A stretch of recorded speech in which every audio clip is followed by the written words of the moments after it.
ನಮಸ್ಕಾರ ಕರ್ನಾಟಕ. ಇವತ್ತಿನ ವಿಷಯದಲ್ಲಿ ಏನೇನಾಯಿತು, ಇವತ್ತಿನ ಬಿಗ್ ಬಾಸ್ ಎಪಿಸೋಡಲ್ಲಿ ಏನೇನಾಗುತ್ತೆ ಎನ್ನುವಂಥ ವಿಷಯವನ್ನು ಕಡಿಮೆ ಸಮಯದಲ್ಲಿ ಹೆಚ್ಚು ಮಾಹಿತಿಯನ್ನು ಕೊಡಲಿಕ್ಕೆ ನಿಮ್ಮ ಮುಂದೆ ಬಂದಿದ್ದೇನೆ. ಎಲ್ಲರೂ ಕೂಡ ಮತ್ತೊಮ್ಮೆ ನಮಸ್ಕಾರಗಳು. ಇವತ್ತೇನಾಯ್ತಪ್ಪ ಅಂತಂದರೆ 3 ಟಾಸ್ಕ್ಗಳನ್ನು ಕೊಟ್ಟಿರ್ತಾರೆ. ನೀವು ನೋಡಿರ್ಬೋದು, ಅಶ್ವಿನಿ ಅವರ ತಂಡ ಮತ್ತು ರಜತ್ ಅವರ ತಂಡ. ರಜತ್ ಅವರ ತಂಡ ಅಂದರೆ ನಮಗೆ ಬೇಕಾಗಿರುವಂಥದ್ದು ಗಿಲ್ಲಿ ಅವರ ತಂಡ. ಸೊ ಹಾಗಾಗಿ ಗಿಲ್ಲಿ ತಂಡಕ್ಕೂ ಮತ್ತು ಅಶ್ವಿನಿ ತಂಡಕ್ಕೂ ಹಣಾಹಣಿ ನಡೀತಾ ಇದೆ.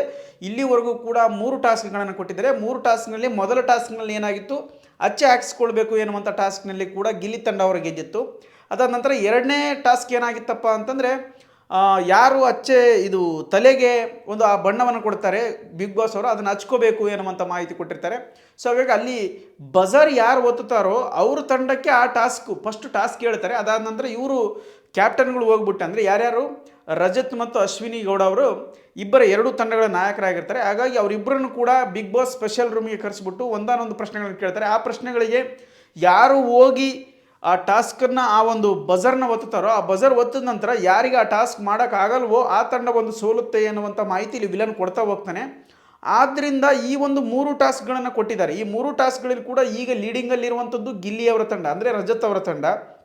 ಮೊದಲನೇದಾಗಿ ಟ್ಯಾಟೋ ಕೂಡ ಹಾಕ್ಸ್ಕೊಂಡ್ರು. ಅದಾದ ನಂತರ ಗಿಲ್ಲಿಯವರ ತಂಡದಲ್ಲಿಯೇ ಕಾವ್ಯ ಕೂಡ ಇದ್ದಾರೆ. ಇಬ್ಬರು ಕೂಡ ಮಾತನಾಡುವಂಥ ಪ್ರಯತ್ನ ಕೂಡ ನಡೀತಾ ಇಲ್ಲ. ಎಲ್ಲೋ ಒಂದು ಕಡೆ ಅನ್ನಿಸ್ತಾ ಇದೆ ನನಗೆ, ಏನಪ್ಪ ಅಂತಂದರೆ 3ನೇ ಟಾಸ್ಕು ಕೂಡ ಇವ್ರಿಗೆ ಸಿಕ್ಕಿದೆ. ಬಜರ್ ಯಾರು ಹೊಡೆದಿದ್ದಾರೆ 3ನೇ ಟಾಸ್ಕಲ್ಲಿ ಅಂತಂದರೆ ಅಶ್ವಿನಿ ಅವರು ಹೊಡೆದಿದ್ದಾರೆ. ಅಶ್ವಿನಿ ಅವರ ತಂಡದಲ್ಲಿ ತಲೆ ಬೋಳಿಸ್ಕೊಳ್ಬೇಕು ಎನ್ನುವಂಥ ಒಂದು ವಿಲನ್ ಒಂದು ಚಾಲೆಂಜ್ ಕೊಟ್ಟಿದ್ದಾನೆ. ಆ ಚಾಲೆಂಜಲ್ಲಿ ತಲೆ ಬೋಳಿಸ್ಕೊಳ್ಳೋಕೆ ಯಾರು ರೆಡಿ ಇರ್ತಾರೋ ಎನ್ನುವಂಥ ಚರ್ಚೆ ನಡೀತಾ ಇರುತ್ತೆ. ಅವ್ರ ತಂಡದಲ್ಲಿ ಸೂರಜ್ ಮತ್ತು ಧ್ರುವಂತ್ ಇದ್ರೂ ಕೂಡ ಮಾಳು ಅವರು ನಾನು ತಲೆ ಬೋಳಿಸ್ಕೊಳ್ತೀನಿ ಅನ್ನುವಂತಹ ಮುನ್ಸೂಚನೆಯಲ್ಲಿ ನಿಂತಿದ್ದಾರೆ. ಮುಂದೇನಾಗುತ್ತೋ ನೋಡಬೇಕು. ಅದು ಆ ಟಾಸ್ಕಲ್ಲಿ ಅವ್ರು ಗೆಲ್ತಾರ ಅಥವಾ ಸೋಲ್ತಾರ. 3ನೇ ಟಾಸ್ಕಲ್ಲಿ ಅಶ್ವಿನಿ ಗೌಡ ಅವರು ಗೆಲ್ಲಬಹುದು. ಒಟ್ಟಾರೆಯಾಗಿ ಲೀಡಿಂಗಲ್ಲಿ ರಜತ್ ಅವರ ತಂಡ ಮುಂದೆ ಇದೆ ಎನ್ನುವಂಥದ್ದು ಕೂಡ ನಿಮಗೆಲ್ಲರೂ ಕೂಡ ಮಾಹಿತಿ ತಿಳಿಸ್ತಾ ಇದ್ದೇನೆ. ಅದೇ ರೀತಿಯಾಗಿ ಇಲ್ಲಿ ಗಿಲ್ಲಿಯವರನ್ನು ಬೇಕು ಅಂತಲೇ ಕಾವ್ಯ ಅವರು ಮಾತನಾಡಿಸುವಂಥ ಪ್ರಯತ್ನ ಮಾಡ್ತಾ ಇದ್ದಾರೆ. ಅವರಿಗೆ ತಲೆಯಲ್ಲೆಲ್ಲ ಬಣ್ಣ ಹೊಡೆದ ಮೇಲೆ ಒಂದು ಮೇಕಪ್ ಮಾಡ್ತಾರೆ. ಯಾರು ರಘು ಅಣ್ಣ ಅವರು ಮೇಕಪ್ ಮಾಡ್ತಾರೆ. ಆ ರಘು ಅಣ್ಣ ಅವರು ಮೇಕಪ್ ಮಾಡಿದಂಥ ನಂತರ ಆ ಮೇಕಪ್ ಹೇಗಿದೆ ಎನ್ನುವಂಥ ಒಂದು ಕಾಂಪ್ಲಿಮೆಂಟನ್ನು ಗಿಲ್ಲಿಯವರು ಕೊಟ್ಟರೆ ಚೆನ್ನಾಗಿರುತ್ತೆ ಎನ್ನುವಂಥ ಬಹುದೊಡ್ಡ ಆಸೆಯೊಂದಿಗೆ ಕಾವ್ಯ ಗಿಲ್ಲಿ ಹತ್ರ ಪದೇ ಹೋಗ್ತಾರೆ. ಅದ್ರ ಬಗ್ಗೆ ಏನೂ ಕಾಂಪ್ಲಿಮೆಂಟ್ ಕೊಡೋಂಗಿಲ್ಲ ಗಿಲ್ಲಿ.